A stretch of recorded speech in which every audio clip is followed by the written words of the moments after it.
हाय friends, welcome back. Bharat के आगे बांग्लादेश झटका पीछे। Indian textiles industries to become world leader by Bangladesh. चलो, ऐसे लग रहा है इंडिया अब इंडियन टेक्सटाइल इंडस्ट्री जो है वो टॉप में आएगी मेरे ख्याल से। बांग्लादेश, वैसे एक चीज़ मैं अभी सोच रही थी, यहाँ पे बड़े सारे कपड़े जो हैं आते जो हैं, जो कई बार मेरे को लगता था ये शायद इंडिया से आए होंगे, क्योंकि उसका डिज़ाइन उस टाइप से होता है ना, तो वो मुझे ऐसे लगता है। और जब मैं पीछे देखती हूँ तो मेड इन बांग्लादेश होता है। और कई ऐसे कपड़े भी होते हैं, वो भी लगता है कि ये तो इंडिया टाइप के लग रहा है, मतलब डिज़ाइन से, और जो भी प्रिंट्स होता है उसको देखो मेड इन चाइना। मैं कहा चाइना कैसे इंडिया टाइप की चीज़ें बना रहा है यार। वो बड़ी शॉकिंग लगता है कि डिजाइन तो पूरा इंडिया का है, ज्वेलरी जो है तो इंडिया की तरह की लग रही है, ये कैसे बना रहा है। तो वो बात है, ऐसे लग रहा है कि अब बांग्लादेश का डाउनफॉल शुरू होएगा और इंडिया का बल्कि और ऊपर जाएगी टेक्सटाइल इंडस्ट्री। तो चलो वीडियो शुरू करते हैं। तो भारत एक ऐसा देश है जो हर बार आपदाओं में अवसर तलाशता है, और इस बार बांग्लादेश में मची उथल पुथल से भारत को एक बहुत बड़ा अवसर मिल चुका है। आज हम बात कर रहे हैं भारत के टेक्सटाइल इंडस्ट्री यानी कि कपड़ा उद्योग की, जो कि बांग्लादेश की इस उथल पुथल के कारण वैश्विक बाजार में नई उड़ान भरने जा रही है। दरअसल देखा जाए तो भारत और बांग्लादेश दोनों दक्षिण एशिया के बहुत बड़े कपड़ा उत्पादक देश हैं, और दोनों देशों की टेक्सटाइल इंडस्ट्री एक दूसरे के लिए कंपटीटर रही है। लेकिन दुनिया के ज्यादातर देशों में बांग्लादेश सस्ते दामों में अच्छी क्वालिटी के कपड़ों का एक्सपोर्ट करता है, जबकि वहीं भारत को दुनिया भर के देशों में टेक्सटाइल एक्सपोर्ट करने के लिए बांग्लादेश के कारण पीछे हटना पड़ता है। हालांकि अब जिस तरीके से बांग्लादेश में अशांति का माहौल छाया हुआ है और वहां पर चारों तरफ कर्फ्यू लगाया गया है, उसके कारण बांग्लादेश की सभी फैक्ट्रीज और कंपनियां बंद हो चुकी हैं।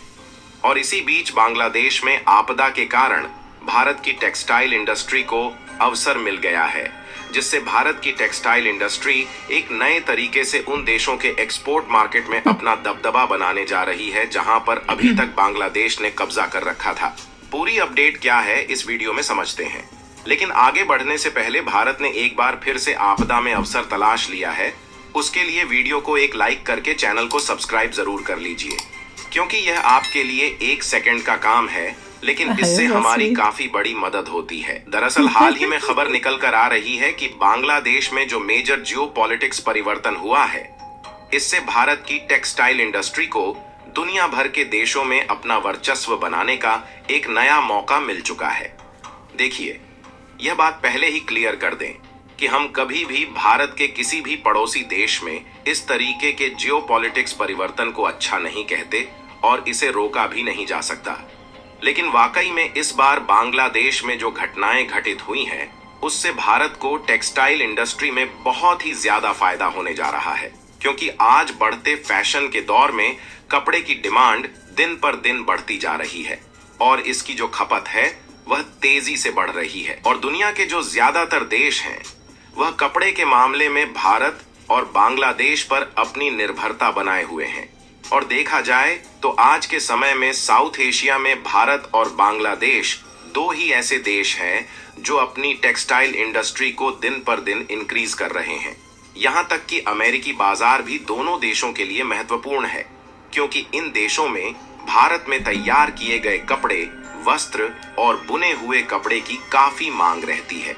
और रिपोर्ट की माने तो दुनिया भर में लगभग 100 से भी अधिक ऐसे देश हैं जहां पर भारत और बांग्लादेश में बनाए गए कपड़े की काफी ज्यादा मांग रहती है।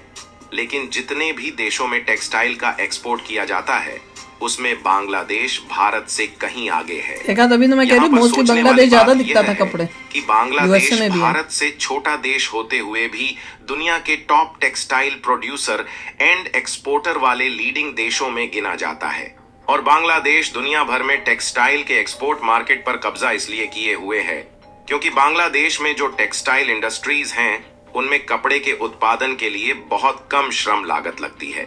श्रम लागत कम होने के कारण ओवरऑल टेक्सटाइल का जो प्रोडक्शन है, उसकी लागत भी काफी ज्यादा कम हो जाती है। और Cheap बांग्लादेश labor के उनकी। Cheap टेक्सटाइल labor इंडिया में भी है। मैन्युफैक्चरर की पर उतनी लागत नहीं है कम ना, होने उनकी के और कारण cheap नहीं, बांग्लादेश स्टडी बांग्लादेश किया अच्छी उसने क्वालिटी फाइट के किया कपड़े अपने सबसे मार्केट में। सस्ते दामों इंडिया ने में फोकस नहीं किया दूसरे ज़्यादा। देशों में बेचता है, जिससे इंडिया में और बांग्लादेश भी को इंडिया का पर टेक्सटाइल के कैपिटा मामले में आज भी कोई देश बांग्लादेश से कंपटीशन कम है नहीं भाई। दे पाता। बांग्लादेश तो लेकिन इसी बांग्लादेश की जो अमीर हो गया था इंडिया से। जियोपॉलिटिक्स है वह पूरी तरह से बदल चुकी है और बांग्लादेश में जो हालात चल रहे हैं इसको तो आप सभी जानते ही होंगे कि किस तरीके से बांग्लादेश में क्राइसिस चल रहा है और वहां से पीएम शेख हसीना अपनी जान बचाकर भारत में आ चुकी है और पूरे बांग्लादेश में इस समय कर्फ्यू लगा हुआ है और जो फैक्ट्रियां और कंपनियां थीं वह पूरी तरह से बंद पड़ चुकी है, आज खुल गई जिसके सारी। कारण खुल गई। वैश्विक बाजार में जो बांग्लादेश का व्यापार है वह ठप हो गया है और खासकर वह देश जो टेक्सटाइल के लिए बांग्लादेश पर डिपेंडेंट थे उनके यहाँ टेक्सटाइल की रिक्वायरमेंट पूरी नहीं हो पा रही है, जिससे वह देश भारत से कपड़े खरीदने का मौका तलाश रहे हैं। यानी कि कहने का मतलब ये है कि भारत जो कि इस समय टेक्सटाइल प्रोड्यूसर और एक्सपोर्टर के मामले में दुनिया का चौथा सबसे बड़ा देश है, इस भारत की टेक्सटाइल मैन्युफैक्चर कंपनियों को उन सभी देशों की मार्केट में घुसने का नया रास्ता खुल चुका है जहां पर अभी तक बांग्लादेशी टेक्सटाइल एक्सपोर्टर अपना दबदबा बनाए हुए थे। फिलहाल आपको बता दें कि इंडियन टेक्सटाइल मैन्युफैक्चरर आज के समय में भी हर साल अरबों डॉलर का टेक्सटाइल एक्सपोर्ट करते हैं और पिछले साल 2023 की बात करें तो भारत का टेक्सटाइल का एक्सपोर्ट लगभग 47 बिलियन अमेरिकी डॉलर था, जिसमें बने बनाए कपड़े और खुले हुए वस्त्र शामिल है जिनका इस्तेमाल करके पैंट शर्ट समीज सलवार कुर्ता और साड़ियों के साथ साथ अंडर गारमेंट्स और लेटेस्ट गारमेंट्स बनाए जाते हैं। इसके अलावा कच्चे माल का एक्सपोर्ट भी भारत के द्वारा दूसरे देशों में किया जाता है। देखो, अभी चाहे इनकी थोड़ी गवर्नमेंट आ जाए, थोड़ा सिचुएशन बेटर भी हो जाए, इवेंचुअली डाउनफॉल इनका होगा अगर रेडिकलाइजेशन इनकी रही। अब जैसे जो गवर्नमेंट अगर वो आ गई जो उस टाइप की है कि भैया माइनॉरिटीज़ नहीं रखनी, हमने ये सेक्युलर कंट्री नहीं बन रहने देनी, तो फिर इनकी जो इंडस्ट्रीज़ हैं जो बहुत आगे गई थी जैसे टेक्सटाइल की है, ये सब धीरे धीरे नीचे जाएंगी। जैसे पाकिस्तान का हाल है ना, कुछ भी नहीं है उनके पास, क्या एक्सपोर्ट करते हैं, कुछ भी नहीं। वैसे बांग्लादेश का हाल होगा। देखिए आज न्यूज़ आई थी कि इनकी फैक्ट्री शुरू हो गई है और 3-4 दिन के लिए से बंद थी और 3 दिन में जब बंद हुई थी तो उनको काफ़ी लॉस हुआ है और अब फैक्ट्री इमीडिएटली शुरू कर दी है। तो ये आज एक न्यूज़ आई थी स्पेसिफिकली। हाँ, पर जिस इवेंचुअली तो इनका मगर पॉइंट यही है कि जितना ही रिलीजन में डूबेंगे उतना वो लॉस तो होगा ही होगा। फिर क्या, और Long term और loss ऐसी कंट्री के साथ कोई ट्रेड भी नहीं करना चाहेगा जो इतना रेडिकलाइज्ड हो, जिसमें कभी कल को कुछ भी हो सकता है। और कौन शेख करेगा? हसीना के जो सन है उन्होंने सही कहा था कि शेख हसीना ने इतना तेज़ी से बांग्लादेश को आगे लेके गई थी कि जीडीपी पर कैपिटा जो है इंडिया से बेटर हो गया था। मतलब देवर टेक्निकली ज़्यादा अमीर देन इंडिया। इतना कमाल नहीं, वो कम्पीट कर रहे उनकी थे मदद उस टाइम, वो कम्पीट कर रहे थे। मैंने कई इंटरव्यूज में उनके ऑफिशियल्स के मुंह से सुना था जिससे साफ दिख रहा कि था कि वो कम्पीट कर रहे हैं इंडिया बहुत से compete कर रहे और उनका ये था कि भैया हमने इंडिया से आगे जाना है। Yes. वो मुंह पे बोलते थे कि we want to be better. उसके बाद जो है जब ये रेडिकलाइजेशन हुआ है, ये सब चीज़ें आई, रिलीजन का पंगा पड़ा है, तो अब मेरे को लगता नहीं आगे उनका फ्यूचर ब्राइट होने वाला है। अनलाइकली है, अगर वो रिलीजन में डूबे रहेंगे तो प्रॉब्लम आएगी। और शेख हसीना के बेटे ने बिल्कुल ठीक बोला था, Correct. यू जो भी तुमने किया अब तुम उसको भुगतोगे, वो तुम डिजर्व करते हो, अब तुम उसको करो। This is what you wanted, now you have it.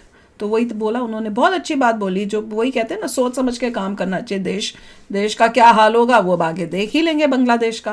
तो चलो यार, आप भी शेयर करना अपने थॉट्स। चलते हैं, मिलेंगे नेक्स्ट वीडियो में बहुत ही जल्द। Till then take care and bye bye. तो अगर आप मेरे इस चैनल पे नए हो तो जल्दी से सब्सक्राइब के बटन को हिट करो और बेल आइकन को क्लिक करो ताकि आपको मेरा जब नया वीडियो मैं लगाऊं आपको उसके बारे में जल्दी से पता चल जाए।